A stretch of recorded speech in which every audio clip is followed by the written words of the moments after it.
Seneca. Wait, who's that guy? Seneca was a first century Roman statesman, historian, playwright who served at the time of Nero, ended up dying of forced and ordered suicide in 65 AD. So a tragic end to his life. But otherwise, he was a Stoic. He was a moral philosopher. He had famously written, I think, about 120 odd letters on the virtues of the moral life, of moral imperatives, of man's need to, in upholding family, society, and relationships, to live a moral life.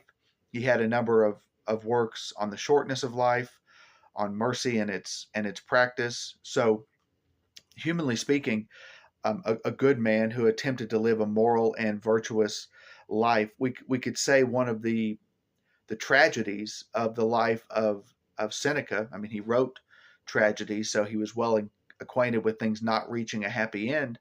Was that he lived and served Rome in the time of Nero.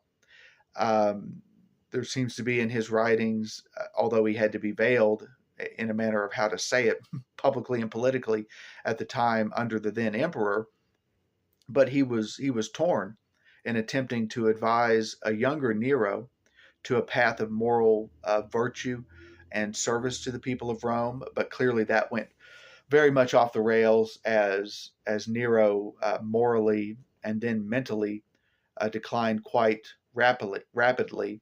And in Nero's lifetime, he came back, and there was a plot to assassinate him that was successful. However, the conspirators and co-conspirators were caught, and Seneca, although historically there's scant evidence to indicate his direct involvement, Seneca was alleged, accused, and then tried and convicted under charges of co-conspiracy against the Emperor Nero in helping to plot and carry out his assassination. And unfortunately, that he was ordered as an older man who did have credibility to a forced suicide, sort of a generous handout as Rome saw it. And even his suicide took 3 attempts and was tragic in and of itself, having attempt to cut and die by blood flow, but he was an older man and his health and diet didn't seem to allow for that. He attempted to drink poison.